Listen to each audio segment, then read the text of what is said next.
dear listeners, I just wanted to pop on and introduce this episode to you.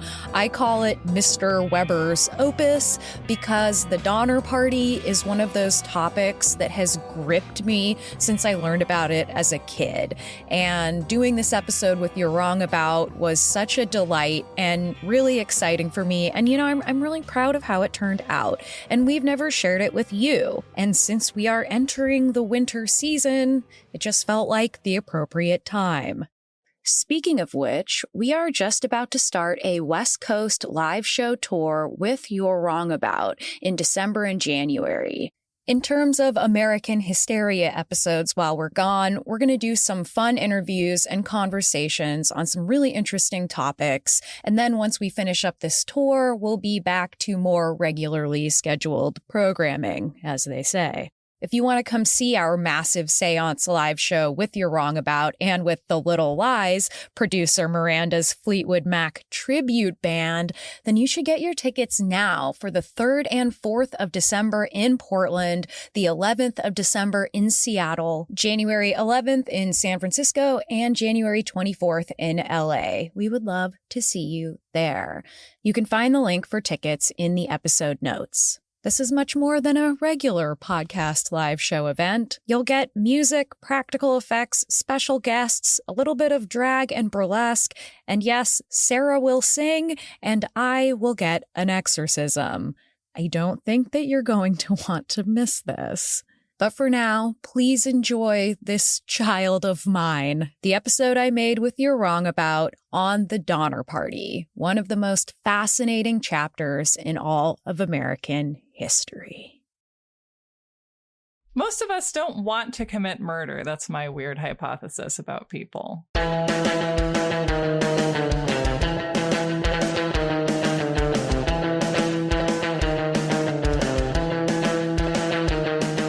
Welcome to You're Wrong About. I am Sarah Marshall.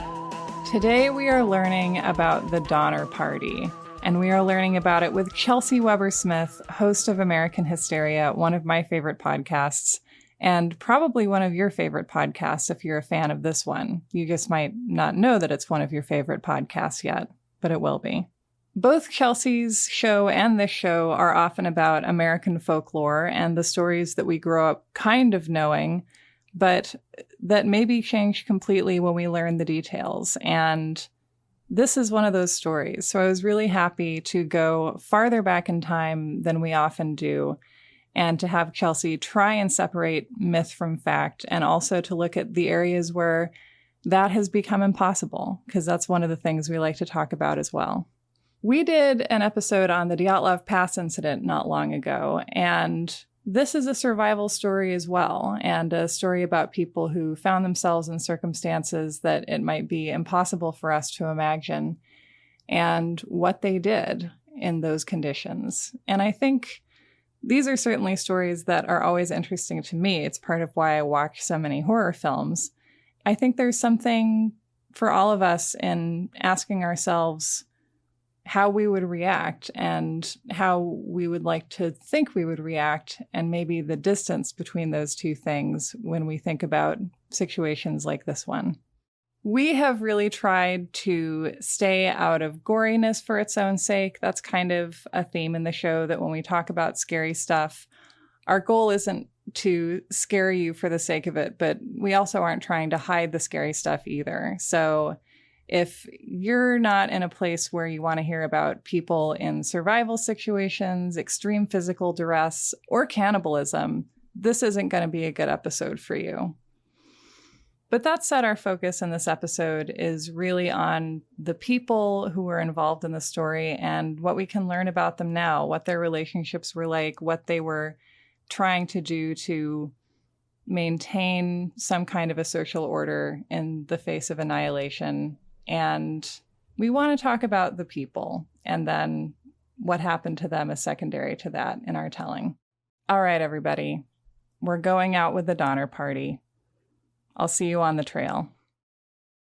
Welcome to You're Wrong About, where we tell you how the West was won. Perfect. With me today is Chelsea Weber Smith, legendary friend of the show. You are with us to talk about killer clowns. And now you're going to tell us about the Donner Party. And Chelsea, you have a podcast as well for the uninitiated. What is your podcast and what happens over there? Over there, well, it's American Hysteria is the name, and we cover things like moral panics and conspiracy theories, urban legends, and general American fantastical thinking. And now we're also saying national misunderstandings. Ooh. Yeah, so we kind of cover everything from the Puritans to the present and try to draw some through lines through history. So I would love to start by telling you what I know or think I know about what the Donner Party is, and then you can just tell me what happened. Perfect. What do you know about the Donner Party? So my understanding is that the Donner Party, I think this happened in the late 1840s. It was basically a wagon train that comprised primarily two pretty prosperous families, the Donners and the Reeds. So you will also sometimes hear people referring to the Donner-Reed Party, which is very confusing because Donna Reed was in It's a Wonderful Life. Right. Very easy to mix those two up. That basically they were a wagon train that set out to go, I forget what their starting point was, but that their goal was to end up in California, and that they went over the Sierra Nevada mountains, which is where Chris Pratt lives with his clone daughter in Jurassic World Dominion. Wow. And it looked very chilly in that movie. Basically, there had been a lot of wagon trains that had taken this route and everything had been fine. And therefore people were like, maybe a little bit overly casual about it. They were like, we'll be fine. I mean, I think it reminds me a little bit of like stuff you hear about like the Franklin expedition, where they're like, we're going to find the Northwest Passage or the North Pole or whatever, and we're going to bring a piano to do it because we just think we'll be fine. It's the American way. It is, yeah. And also the British way. Well, that's our mom. Yeah, and that basically things did not work out for them. They were caught by weather. I believe they were just like stranded over the winter and just had no food. What I'm curious about primarily is whether it is still open to debate the degree of cannibalism that took place. Because of course why this is famous is not because these were people who starved while trying to travel west in a wagon train, but that they resorted to cannibalism. And I've heard it said, the last I heard, there was a fair amount of ambiguity about like, did it even happen, or did it happen to the extent that we tend to imagine it happened? But like, that's why we talk about it, I think, is because we have this idea of like, essentially that we cherish stories that seem like outliers to us and like this individual extreme of human behavior, when actually they probably represent something that isn't as rare as we would like to believe. Can we start kind of just with a little context of what's going on at this time? Yes, please. Okay. We're going to meet Lansford Hastings, and he is the man who wrote about the shortcut. Okay. And the shortcut will be their great demise. The Hastings Cutoff, it's called. So Lansford Hastings wrote this book. The book was used as a guide. It was called The Emigrant's Guide to Oregon and California. And it was used as a guide that everybody used when they were going to Oregon. And it was basically also him trying to convince people to go to California. The reason being that he had a lot of land there. It was in the middle of the Mexican-American War. So Lansford Hastings, along with this man named John Sutter, who runs Sutter's Fort, which is the goal of the Donner Party. Just follow me here.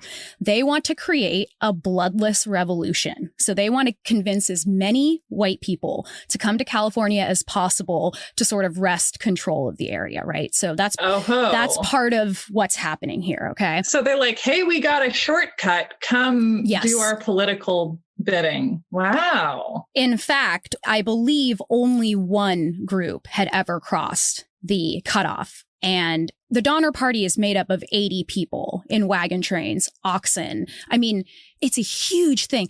Anyway, he's convincing people to go this direction. So then the Donner Party is really into this idea. Jacob Donner, along with James Reed, who you mentioned, these are our two main dudes, right? So they read this book, Lansford Hastings descriptions it's basically like candy will fall from the sky and like, you know, your flowers will grow to the heavens and, you know, you'll have everything you could ever dream of. That's our like very basic context. This is the 1840s and this is a couple years before the gold rush will change the entirety of California. So, But yeah, I would love to meet some of our people. We have James Reed, who is kind of the de facto leader for most of it. The thing is, it's like, is it the Donner Party? Is it the Reed Party? It's all very boring because they're switching up leaders. And, you know, this is a long trip. There's a lot of time for things to happen. But James Reed, he's like bullheaded. He kind of boasts himself up as like a big rich dude. He has a wagon that's 2 stories that his daughter calls the Pioneer Palace car. It has its own stove inside. Wow. Like I think of him as like a CEO who's going to Burning Man in one of those like fancy camps, you know, like he's glamping his way across. That seems structurally unsound. Yeah. Yes. But, and secretly he is broke, you know. Yeah. The Donner Party's a bit of a fire fest, actually, because to go on this trip, you had to be able to afford it, which seems, you know, wild. It's like sending out rich people into the unknown woods, but it was the only people who could afford it unless you were a teamster or a hired hand. That's such a good point. So like the people who are going into a situation where they have to think on their feet and problem solve are also the people who demographically are most likely to be like, somebody else will do it for me. It'll work out all by itself somehow. It always does. But I will say, so, you know, it depends on the people because there are 80 people in the Donner Party when they're stranded. And it, you know, it fluctuates. And it's like, I think a lot of people think, oh, the Donner Party's a family. It's small. And wagon trains are enormous and they span miles and they kind of come in and out. And, you know, we just don't actually realize. And you had to be so tough. And so these people, though they were middle class or upper class, also that meant something different because they were living in rural areas, right? So they were hard workers. They're fleeing like typhus and cholera and just like horrible shit in the Midwest. It just was horrible. I'm sure that everybody who does this tends to have the same thought of just like, let's start over. Yeah. I'm sure I can find some space that nobody's using. And if they are, I can construct a very elaborate narrative about how it doesn't matter. And then I can create my own society and it'll be better than the last one. That's exactly true. And I mean, again, Hastings' guidebook was just basically saying land is up for grabs. You know, it was so cheap. They just wanted to get people there. And then whoever got there first, they got a bunch of land. And then, of course, they're going to sell it off however they want. And then they're going to get rich. So they're fleeing this like pretty hard life in the Midwest, despite them being, you know, middle class but in California, you know, gold is going to grow from your trees. I mean, have you seen the price of lemons? I haven't even wanted to look. It's kind of true. Well, you know, I mean, once the gold rush happened, that was like the people who were there were charging like, and I am not kidding you, hundreds of dollars for a single egg. They were like, look at search pricing. I'm sorry. Okay. So James Reed, we got a little off track here, but then he's got his whole family, right? Virginia Reed is his wife. So then we got Jacob Donner. He's kind of like, you know, is how I think of him. He's just kind of like way nicer than James Reed. He ends up being elected because he's here to make friends. Exactly. He is here to make friends and just kind of a benign guy. And then his wife is Tamsin Donner, who I think is my hero of the story, with, of course, the admittance that all of this is problematic for what's going on. But Tamsin Donner, she was an abolitionist and wanted to move out of an area where it was still legal to have slaves. So her shtick was collecting plants and drawing all the new foliage and then sending it back so that people could learn about what was happening. And she was a school teacher who just really believed in education for everyone. And she was just a badass. She did all kinds of stuff. She lived a really hard life before she lost her husband and kid, before she married this much older Donner man. So we have our wagons heading out. One of them has 2 stories. Where are we leaving from? They are leaving from kind of different places, but most are kicking off from Independence, Missouri. Okay. Right now in our story, everybody's gathering together. Donner and Reed party are like, hey, we want to do this. Let's band together. Let's put something in the newspaper. See who else wants to go with us. Gather everybody together. And then here's something real fun. You know who wanted so bad with all his, bless his little heart, Abe Lincoln wanted to go with the Donner Party. James Reed was his like best friend, and he was like so close to going, but of course his wife said no. Mary Lincoln, she was always very smart. Listen to your wife, Abe Lincoln. And Abe Lincoln did not do anything Mary Todd did not say yes to. So the day that the Donner Party kicks off, he is nowhere to be seen. And, you know, Reed is like, well, where's my best friend Abe? He's not even going to come and say goodbye to me. And you know what he's doing? He was too sad. He was too sad to go. So he just went riding on trails with his horse, Tom. Oh, Abe Lincoln. And I would imagine having like a lot of survivor's guilt about this potentially. Yeah. And then you think about like who would have been president if he had died. Yeah. Okay. Leaving Independence. All right. Everybody is stoked. People are seeing this as a grand adventure. And with that very specific American mindset that like nothing bad's going to happen. This is divine providence.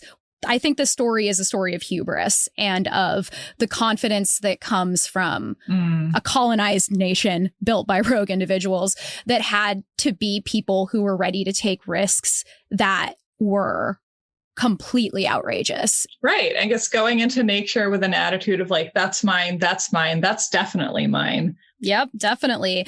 I love the idea of the sublime in poetry where, you know, it's like beautiful terror. So you like come upon these new landscapes and you're overwhelmed by like just like the majesty of something, but being so fearful of it because it's unknown. And like just to imagine like seeing animals you did not know existed. Because it's not like you're like, oh, here's the guidebook and all the fun things that are going to happen in my like picture book. It's like you had Hastings Guide and nothing else. And then you're just there you are. Well, and you and I are both from the West Coast. And I do think there's like this funny thing where when you grow up in the West and then you see the rest of the country, there's so many things that you don't have that are extremely exciting, like diners, obviously.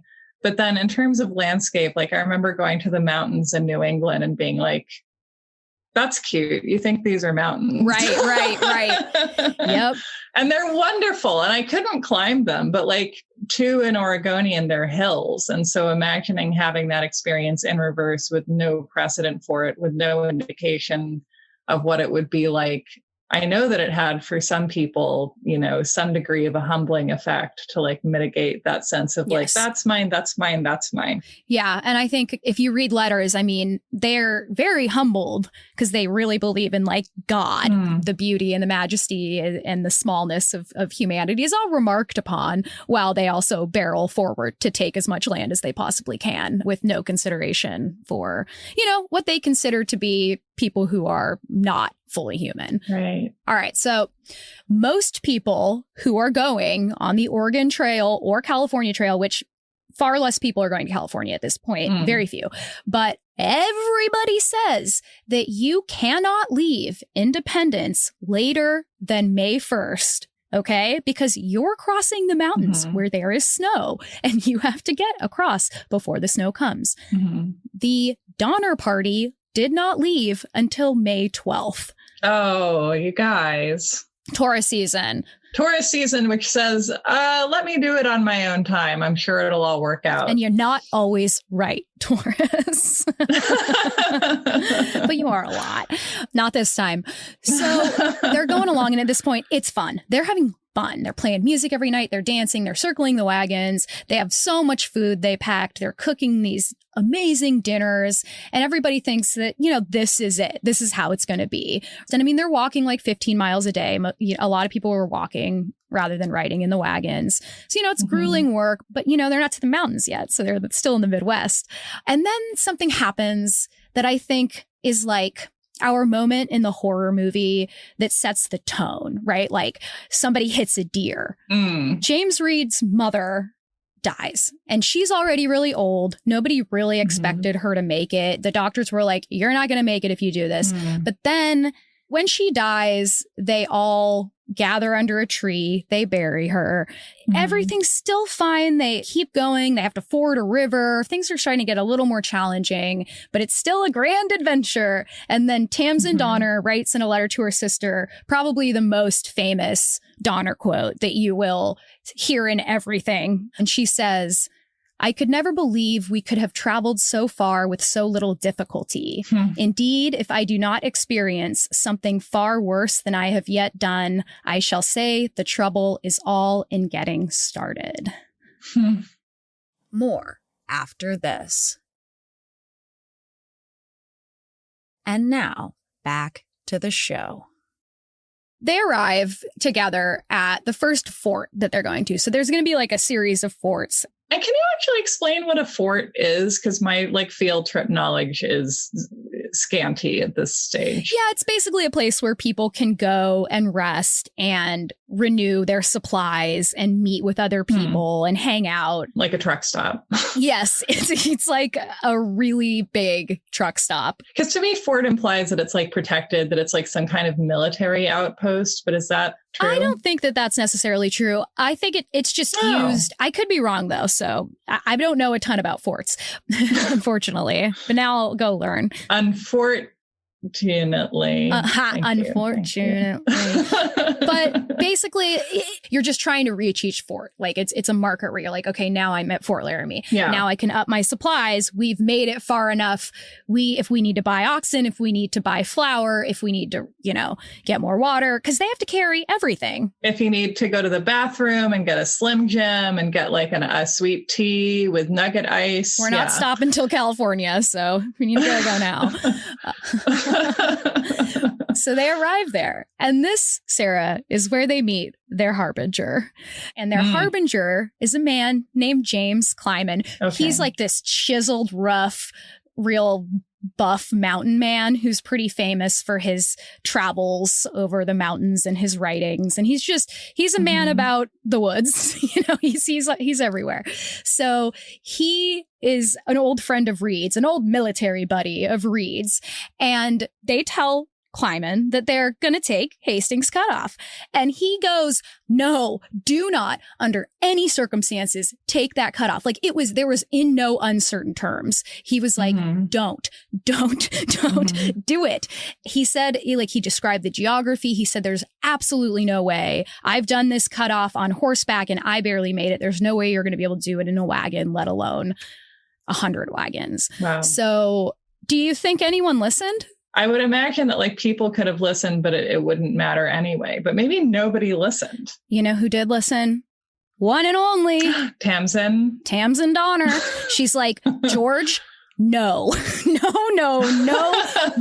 Because just don't. This is the listen to your wife episode. We'll get into that. Woof. Yeah. This isn't the decision time yet. They have another fort to get to before they decide for sure if they're going to take the cutoff. Here's some more hubris. They were supposed to reach Independence Rock before July 4th, right? So everybody's like partying there for the 4th of July. And then where are they on July 4th? Do we think they're at Independence Rock? No. No, they are not. They are still 1 week away. However, do you think they're not going to celebrate the birth of our nation, the 4th of July? Oh, you guys. No, they're going to party their faces off. They party so hard together on the 4th of July. They're shooting shotguns into the air, just pouring whatever they drink, rum, I don't know, down their gullets. They're partying Philly style very appropriately. Yep. At one point, James Reed, I wish this was with Abe Lincoln, but it wasn't. Although I don't know, it could have been. He had made this plan with his friends. He had this special bottle of brandy, and so did his friends back where he's from. So at the prearranged time, he faced east and held up his cup to toast his friends in Illinois, and they, at the very same moment, were doing the same thing, while an old-time band played what was then called just music. Dun-dun-dun. Wait, what's just music? Like old-time music is now just music. Oh, I get it. It's just music. Yeah. It's like play a jam, you guys. Yeah. Yes. All right. Okay. That's lovely. I gotta say, I find that adorable. Yeah, adorable if they weren't a week behind and about to, hubris. Adorably a bad idea. Yes. Incredible to be this confident. Yeah. And, we have this image of like the stern, plotting group of people, but like they were partying. Yeah. They were definitely having sex, not necessarily with people they were married to. The women had condoms. They had medicines to induce abortion. They had ways to control pregnancy, but they were like living full lives. These aren't just Puritans. It's just a wild thing. It's like, honestly, a giant real world. Oh my God. 80 people picked to live in a wagon train. It does seem like Burning Man, where you're living in this ad hoc community that's like going through a land that you think of as wilderness and think of as being brand new because it is to you. And I assume that there would be just a feeling of, loosening of societal constraints for people and just not being surveilled the way that you were used to. And maybe a kind of, some euphoria mixed in with all of the other flavors. It's a human story, which means it's all parts of the human story. Right. So there they go, at least a week behind schedule, plodding along. And then a lone man on horseback approaches them from the distance ahead. And he brings them a copy of a letter from Lansford Hastings. And it says to meet him at Fort Bridger, which is the next fort they're going to, and that he will personally guide them through the cutoff. So they're really excited about that. That revs their engines right back up about the shortcut. So then they eventually get to Fort Bridger, where they have to make this decision. And they're hanging out at Fort Bridger, lollygagging as always. But something's happening that they don't know about that is the most sort of consequential moment. And that is that Lansford Hastings, a few days later, realized there's no way that I can take this group. It's not going to work. He sends a letter ahead to the two men who own Fort Bridger. They then are supposed to deliver the letter to the Donner Party, but instead they keep it. They hold it. They don't deliver it, because if the Donner Party gets across the pass and it becomes a real trail, they're going to make hella money. And if no one uses the cutoff, then their fort is going to fail because everybody's taking the upper pass. So because these guys, out of perhaps desperation, I don't know them, but I don't think it's really forgivable doing that. But, so it's yet again this kind of a cash grab at the expense of 80 people's lives. And whether they thought they'd make it or not, I don't know. But if they would have gotten that letter, I do believe they wouldn't have gone, because Lansford Hastings was the man that they moved toward always, right? His ideas and stuff. So some split off, some don't. And they start on Hastings cutoff. Wow. And how many start on Hastings cutoff? How many head off? The total that would get stranded eventually is 81. So at that point, it's locked in. Donner Party, 81, heading to California. All right. Almost immediately, they run into their first problem. And that problem is that on the trail, the trees are so thick that they actually can't move through the trees. So for 2 days, men just spend the entire day chopping down trees and then moving like an inch forward. So they're still doing this. They're still going forward. They're cutting down trees. They're moving forward. They're moving like so insanely slow. Are they thinking like this forest will thin out and then we won't have to do this? Because it seems like a mathematical certainty that this won't work out for them. Each obstacle that they encounter, they say, oh, this will probably be, well, if we just get over this obstacle, it'll be fine. And then as soon as they get over that obstacle, they see an obstacle that's way harder. Yeah, you weren't kidding about the Firefest thing. No, I was not kidding about the Firefest thing.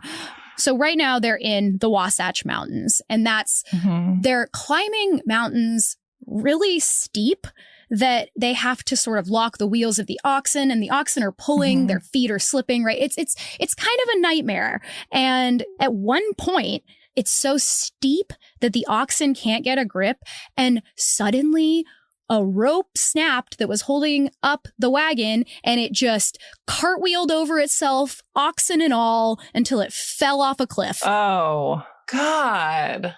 And is this in what is now Utah? Not quite yet. We're getting really close to Utah at this point. Tamsin Donner, bless her heart, sees something in the brush, and she puts together this letter that Lansford Hastings had left for whoever was following, because he ended up leaving, because I didn't mention that, but he ended up leaving before the Donner Party got there because they were so late.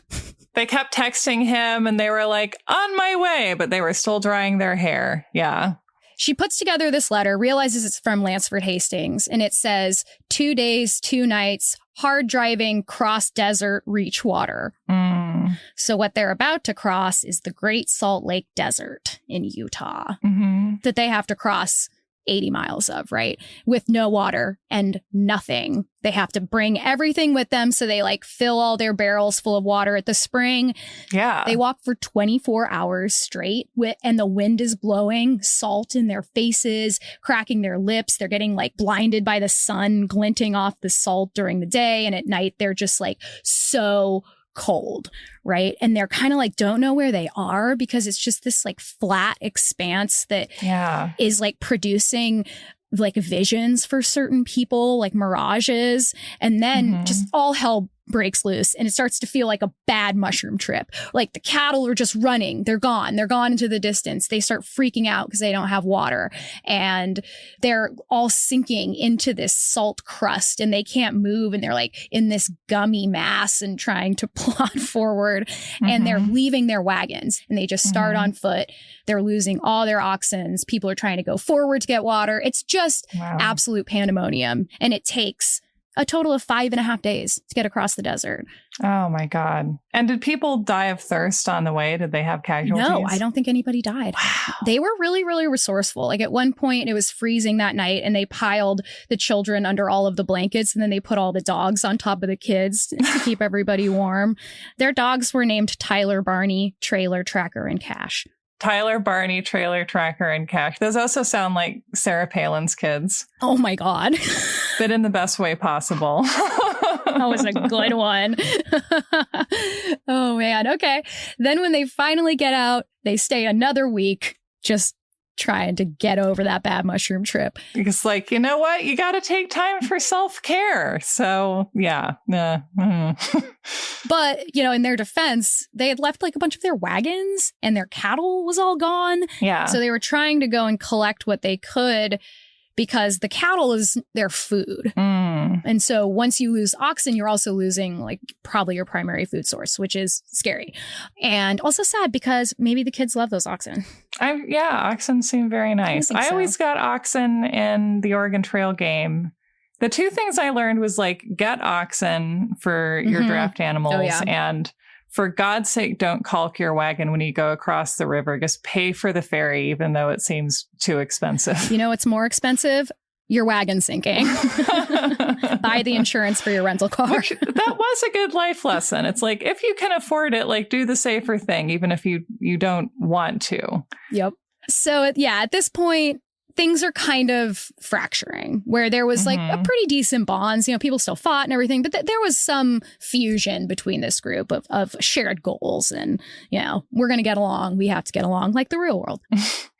All right. So then we have a big drama happen where James Reed gets in a fight with this guy named John Snyder, who's like very beloved in the group. He is known for like getting up and dancing and shooing and violining and doing all the kind of stuff that, you know, people love it. They're trying to get up yet another hill with their oxen, and Snyder is like screwing up Reed's oxen in some way. There's a mess that happens, and then they pull out weapons. Snyder hits James Reed on the head with his bullwhip, and then James Reed pulls out a knife and stabs him in the heart. Jesus. He dies. Yes. He's immediately remorseful, allegedly. There is a split in the recollections of people who were there who say it was in self-defense or it was murder. So we'll never know. And I'm sure that is the kind of thing where, like, yeah, the different eyewitnesses would have different reads of the situation based on, you know, their impressions of the two principals going into it. But wow. Yeah. And at this point, how long have they been on the trail? Well, let's see. This is October, and they left like late, right? They left May 12th. Okay. Almost 5 months. Yeah, so this is a long time. They're crossing hundreds and hundreds of miles. It's wild. And at this point, this is like a very bad thing to happen, especially because James Reed, as horrible as he is, has kind of emerged as like a leader. So they have a little trial because they were very democratic, very democratic. Oh, wow. I'm impressed by that. It was like democracy was real important. Yeah, we used to love that in America. I don't know when we stopped. Yeah, I don't know when that happened. Now we're like very against it. I know. It's weird. They have their little trial. You know, some people want him excommunicated. Some people want him forgiven. One person, Louis Keseberg, wants him to be hanged. And Louis Keseberg is the Donner Party's ultimate villain. So keep that name in your head. Louis Keseberg. Okay. I'm thinking of like Paul Dano in There Will Be Blood, where it's like, oh, having a nice boy face has turned you twisted inside. He still looks too young. Keseberg's like, I'll show you a picture of him. He looks like a ghoul. He just doesn't look good. Okay. So they decide to banish him.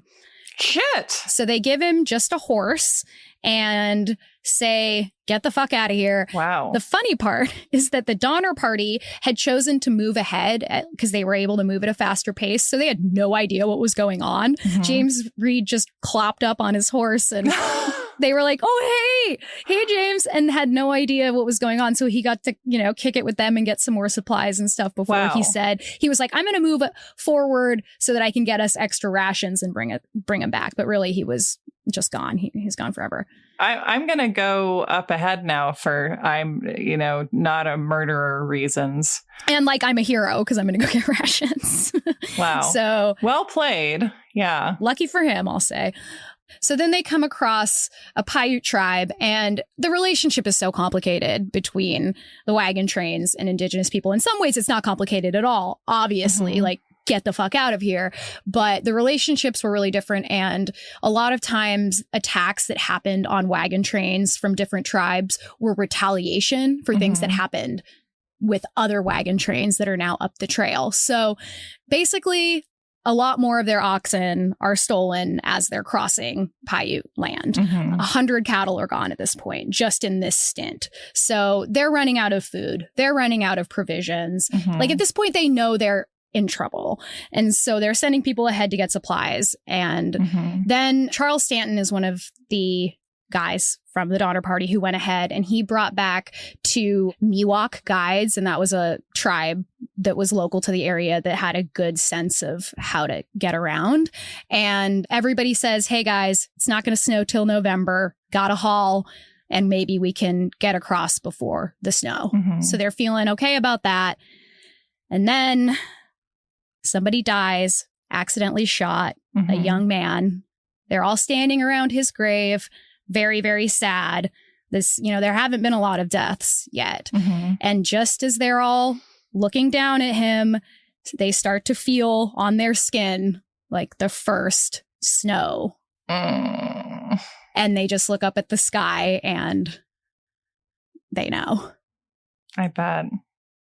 I mean, there is something so enduringly fascinating to me about the power of snow, you know, that it is this sort of silent, powerful, and deadly, the same way that like the desert or the ocean or a mountain is. We talked about this in the Dyatlov Pass episode not long ago, just how to humans, one of the scariest things is not like somebody is out there to get you, but like, oh, nature doesn't care. Nature has no thoughts about you at all. And this, through a combination of various factors, like you will just get completely screwed by this very picturesque thing. They camp that night hoping, oh, it's just a fluke, just a little bit of snow. It's okay. Mm-hmm. And then in the morning, and in the description is that their heads start popping up out of the snow like prairie dogs. Wow. So it literally had snowed so much that night that everything was buried. Oh, God. That was like the first big winter storm, 6 feet or something like that. And at that point, they panic. They're like, okay, what do we do? If we don't keep going, we're going to have to make camp. Some people want to make camp and hope for this to pass, or just say, we're not going to make it. We have to make camp for the winter until the snow melts. So they decide to stay because they move a little bit forward. They're like, there's no way. They just everything's sinking into the snow. They can't pull oxen through. They can't do anything like that. So they set up 3 camps. And they're all set up pretty far away from each other, which is like, shows you kind of how they were done with each other. Like one's a mile away from the other. Oh, Jesus. Some of the families find these old log cabins that were there from a previous person, but they're real crappy. They kind of make them into something livable. Keysburg builds like a lean-to against the cabin and tries to use, oxhide and all different stuff to create a roof. There's another one that is tents that they made kind of, but each one of these has like 20 people in it.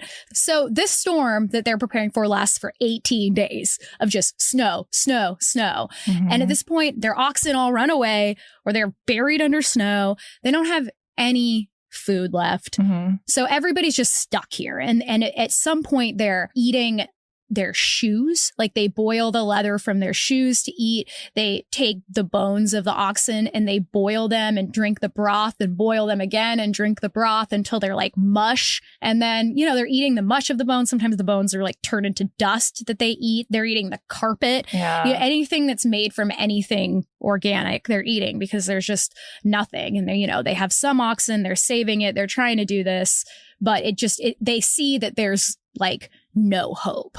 I always thought that a boiled leather shoe could be relatively appetizing. And then I watched Werner Herzog eats his shoe. What did it look like? It's like it sucked up all the water and it came out looking like black. But he did eat it because he's a champ. It's creative, you're doing what you have to do. They're eating the ox hides, but they have to be careful because that's also the roof. This is the only part I've retained any memory of, by the way, because this is what I fictionalized. I was like, they were eating the ox hides, which were also the roof. Like that's all, which of course I remember something that is both very grim and also about interior decor. Mm-hmm. Little missions have been like, okay, we're going to go get help without the wagon train, on horseback or on foot or whatever, and keep failing. There's about 3 tries. They get a mile and they're like, we can't do this. It's not possible.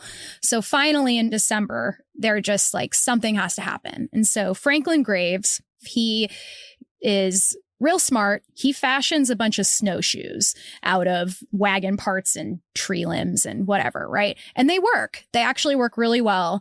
And people can walk on top of the snow. It's not easy. They're heavy and cumbersome, but they can stay on top of the snow. So they decide, okay, we're going to do it. We're going to get out of here no matter what it takes, because more than half of the Donner Party was children. The mothers and the fathers have this will to keep going that a lot of people have pointed out probably was the thing that kept them alive, right? Because they had something else they were responsible for. And so there's this real dedication to saving the children, but in a good way. For once. For once, right. So 17 people decide to go on what's eventually called the Forlorn Hope. It's 17 men, women, and children, like people who were strong enough to go, who said, I will do this, who just couldn't bear to stay there anymore. Like anything's better than sitting in this cabin watching people starve to death, right? So they set out, they strap on their snowshoes, they take 6 days rations, rifle, blanket, hatchet, pistols, and they say, okay, let's go. And imagine this. You're in a snowshoe, and the snowshoe is so difficult to lift already because you're in 12 feet of snow and you're barely floating on top, and you have to climb a hill. So you have to take your snowshoe, you have to jam it into the side of the hill and lift yourself up, and then jam your other one into the side and lift yourself up. And it's taking forever, and you're moving so slow. And during the day, the sun is like beating down at this point, and it's hot because of the sun, and they're going snow blind, which is something that happens when, you know, there was no sunglasses back then, and it causes all kinds of symptoms and makes you feel like you can go kind of nuts and have all these physical symptoms. At night, they're freezing. Obviously, it's so cold. Then during the day, they become really, really hot because they're walking and doing all these things, and their clothes are just covered in sweat over and over again. And then they're freezing. And it's just this like never ending onslaught of discomforts that you and I just don't have an experience. I guess I shouldn't speak for you, Sarah. I don't know if you've ever been. Yeah, I have not been in a wagon train situation. Yeah, I got a splinter the other day. Right, exactly. Yeah. Like I had heartburn the other night. So I was like, please, God, make it stop. My heartburn. I've camped when I'm too cold, and I've done like the shiver at night, and just like the way your body feels in the morning, like really stiff if you just don't have, you know, if it's colder than you think it's going to be. And just times that by every day, 4 weeks. Yeah. It's just something that I can't understand or imagine. And a lot of times when I'm having my problems, and I don't think, I'm not suggesting this, but a lot of times when I'm having one of my little problems, I'm like, if the Donner Party can get through that, then I might be able to, you know, get over a mean thing something said on the internet. And I can wait in this line at the DMV. Yeah. I think I'll survive. God. Yeah. Well, and also like, what are they eating? Like, is there any game at all? Yeah. Well, not really. At one point, they end up being able to shoot a deer, and they're so hungry and desperate that when they run over, they just drink the blood right out of the deer. The other thing that's going on is that they're slowly actually making enough progress where things are warming up. There's still snow and everything, but what starts happening to them is that the brush they are beginning to encounter is so thick, and their clothes are so like rotted that it's actually like ripping their clothes off. Oh, God. Yeah. So they're like not wearing a full amount of clothes. They don't have shoes. They ate their shoes. Yeah. So then everybody just starts going a little bit, like losing it. And they start to decide we need to draw straws because we have to eat somebody. Well, it occurs to me, first of all, that in that situation, it's an interesting move because you said there's children on this, and I assume they're like relatively old kids because they're able-bodied enough to do this. But it is like interesting that we've reached the point where it's like everybody gets a straw. Children are not exempt from getting eaten. No, they were. It was just the guys. Don't worry. Oh, it was just the guys. Okay. Yeah. Because we would never eat a woman. Yeah. Patrick Dolan is the guy who says, we got to draw straws. Let's go. Like, we got to get this going. Guess who draws the straw? Patrick Dolan. Oh, Patrick. Patrick Dolan. Yeah. Right. And then he's like, hold on. Like, hey, come on, you guys. That wasn't serious. But then they end up like having enough kind of humanity to say, okay, we're not going to do that. We're not going to murder this guy. And they knew that like someone was going to die soon. Yeah. If death is so all around you, like why take it into your own hands when you can just let it do its thing? And they didn't want to. Most of us don't want to commit murder. That's my weird hypothesis about people. Right. More after this. And now back to the show.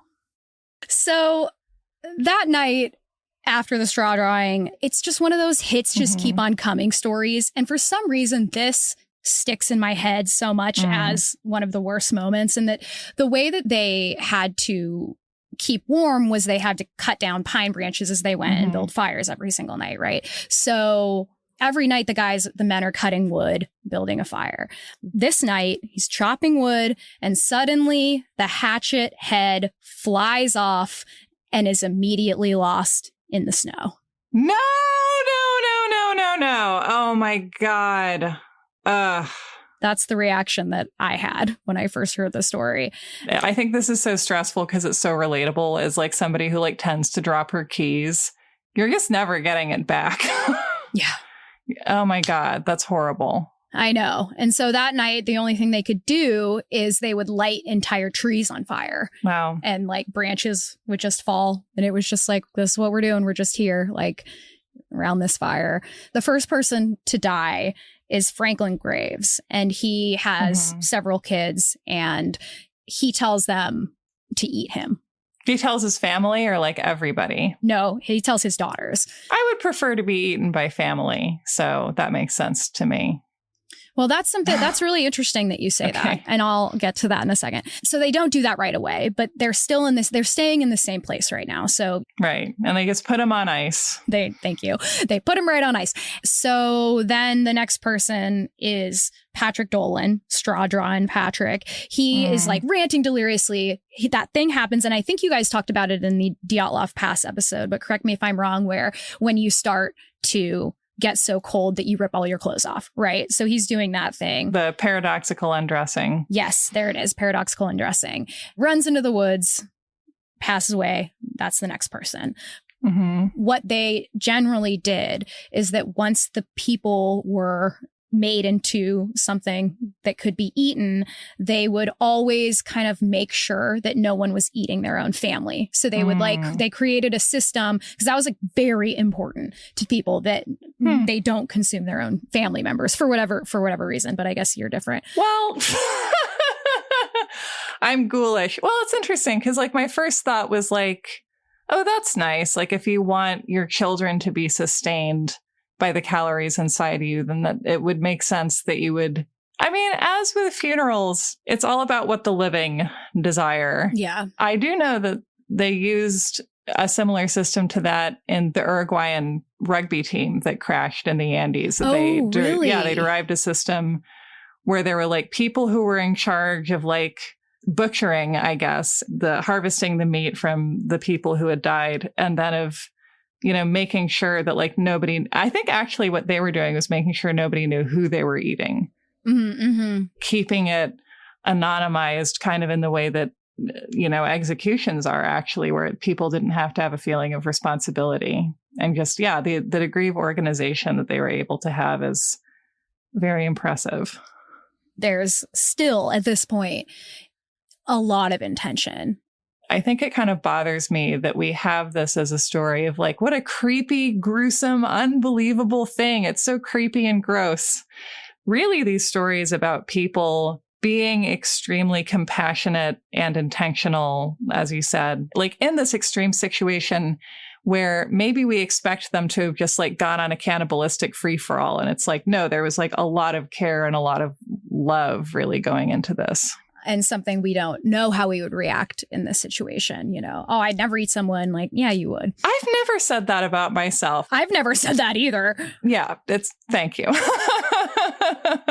And it's like, if I don't eat, then my children that are my life are like going to be horribly harmed at minimum. It's like, this is also why one of my favorite horror movies is Open Water 2, because it's about people who like jump off of a yacht and then nobody remembered to put the stairs down. And so they like start fighting. A bunch of people just like give up basically. And the sole survivor is a mom who has a baby on the boat. And she's just like, yeah, I just have to survive. I just have to. So yeah, it's just an instinctual thing, I guess, Okay. So then a 13-year-old kid is the next person to start to like lose it a little bit. So at one point, this kid sees a mouse. He grabs it in his bare hand and just shoves it in his mouth and eats it whole, right? This is where we're at. And then that night, it's like just eating that mouse made him feel made his system start going.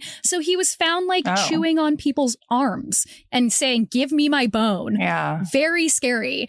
And then he ends up dying as well. And so they prepare the meat of him, now Franklin Graves, Patrick Dolan.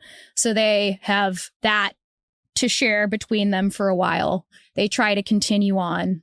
The only people who refuse, and I didn't mention that they were on this Forlorn Hope mission, is Lewis and Salvador, the two Miwok guides. So they say, we're not eating people. They turn their backs. They leave because one of the guys who brought them back, who has developed a relationship, is like, look, I think that they're going to kill you. You need to go. Mm-hmm. Because, of course, who are these people going to look toward first? Is not the non-white people. So Lewis and Salvador leave because they're like, fuck this. And they know the lay of the land. And they're like, we don't have to show you anything anymore. So they leave. But then they end up being found later by one of the people who does not have that compassion. And in the story, Lewis and Salvador are so close to death that it didn't matter either way that Charles Stanton ended up murdering these two Miwok. You know, I have to assume that neither of us believe this near-death anyway story. Like, okay, it's awfully convenient. Yeah. Yeah, maybe if they're near death, you could like give them some of the other meat or something. I don't know. So at this point, there is 7 people left in the Forlorn Hope, and all 5 of the women are alive. None of the women died on the Forlorn Hope, but only 2 men lived. And I assume that like, you know, that there was some amount or like a combination of women and children first, plus just the idea of like women as primary caregiver or as, you know, the entire caregiver, and just like, well, we got to keep you alive because then Hiram Jr. will make it. Yeah, exactly. Yeah, exactly.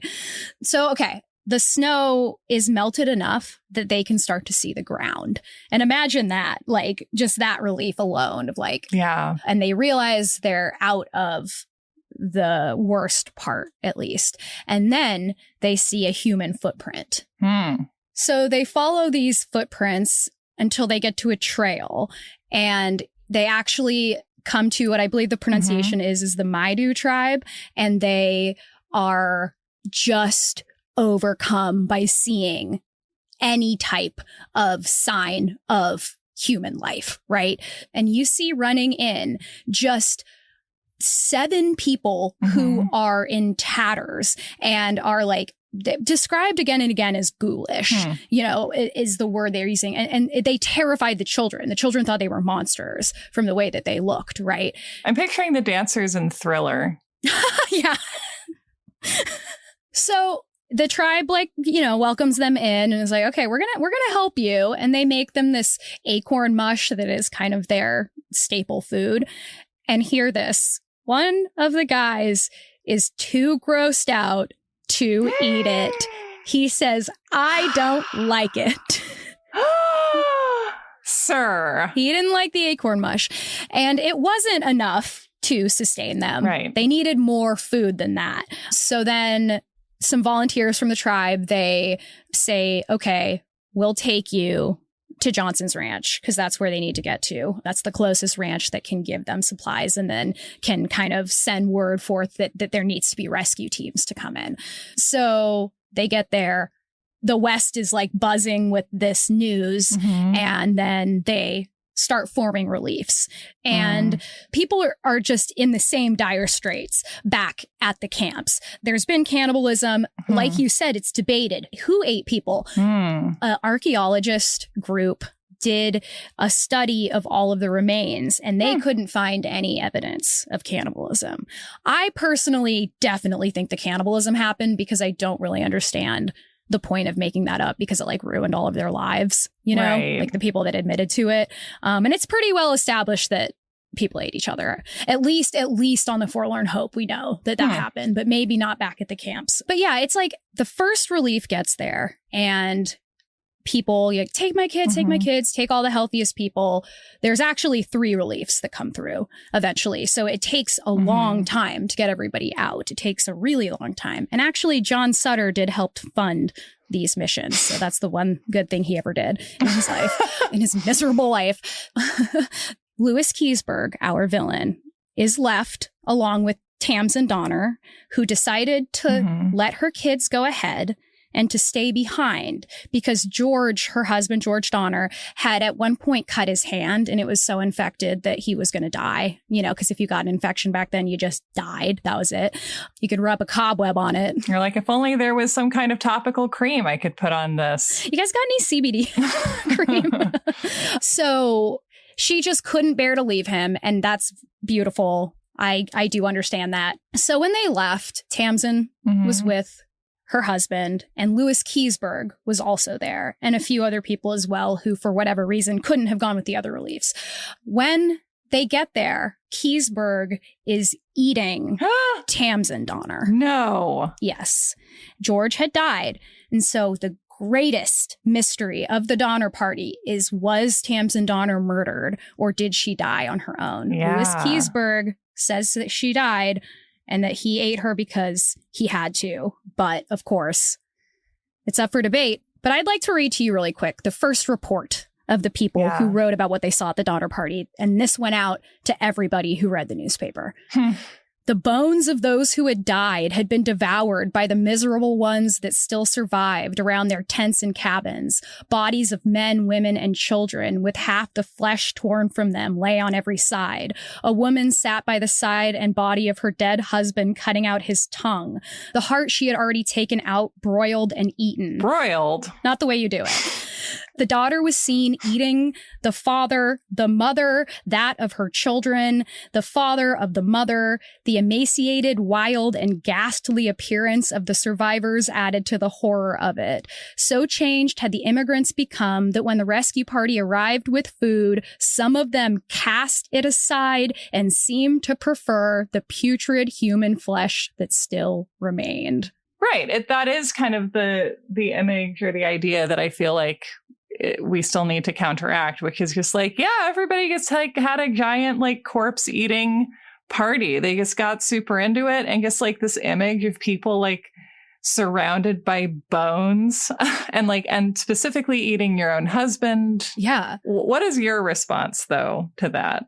Well, that's exactly what it was. It was, you know, a guy being like, I can get a bunch of attention if I tell this story in a way, exaggerated way. And I mean, there were human body parts around. He said something like, the day before the party arrived, one immigrant took the body of a child about 4 years of age in bed with him and devoured the whole thing before morning. And the next day he ate another about the same age before noon. So he's eating 2 entire kids in one day. You can't do that. It shows how a story can take on a life of its own so fast and become far more than itself and take true details like the fact that, I mean, it's gruesome enough that there were bones around but to turn them into these people who can eat an entire child and seem to have no empathy and seem to have not done this as an absolute last resort.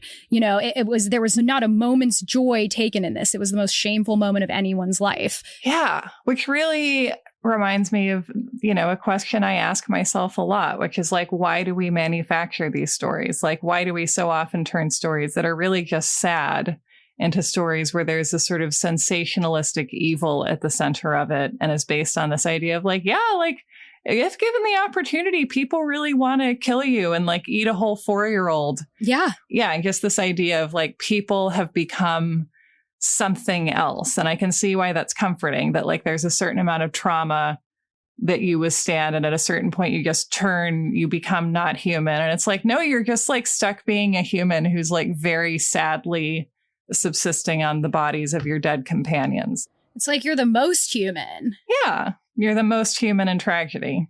It's a story that like shows the limitlessness of the ability to survive if you have a reason. And I think that we focus so much on the bad things that they did to survive. We don't think about the ways that they helped each other. They did everything they could before. Right. It's one of the first stories that I feel like we can really see the sensationalized true crime aspects of it. Wow. I mentioned before that Charles McGlashan was the first person to kind of write almost a you're wrong aboutian book. One part is that he believed Louis Keseberg to be innocent because when Louis Keseberg came back, he was the villain. Like, he was a cannibal. He sued somebody over like calling him a cannibal. There's like a whole drama about Louis Keseberg trying to clear his name and being this like huge Western pariah. And then McGlashan is like, didn't think that was true. So he got Eliza Donner, who is Tamsin Donner's daughter, together with Keseberg. And Keseberg got on his knees, crying his eyes out to Eliza Donner and said, I did not kill your mom. I didn't do it. I didn't do it. And then she believed him. They like buried that together. But, you know, of course, we'll never really know because Tamsin Donner's diary is lost. No. Oh, God. I bet somebody ate it. Well, it might be they think it's under the monument that they built on Donner Lake to the Donner Party because they built it where they thought the cabin was. But it turned out that was where the people buried all the artifacts and bodies. The secrets lie underneath the giant monument. That seems appropriate. And that is most of the Donner Party story. Enjoy isn't the right word here, but to me, there's something very sustaining at looking at these stories where the worst case scenario comes true. And then we see, you know, all of the avarice and cowardice and various 7 deadly sins on display. And yet, like, alongside that, there's always people making hard choices with love and dignity. And I don't know, I think maybe that we are like ashamed of our survival instinct as humans, or like we associate it with like the desire to trample other people to save ourselves. And certainly there's no shortage of that behavior on planet Earth. But as we move into the future, like we're going to find ourselves in more survival situations, and we will join people in history who've done the same, and we will find that we stay human the whole time. And, you know, they point out that was the moment that things kind of fell apart, was when the fragmentation started. And some historians say things could have gone a lot better if they had been able to stay in some kind of solidarity, which, if that's not a lesson for these times, I don't know what is. Exactly.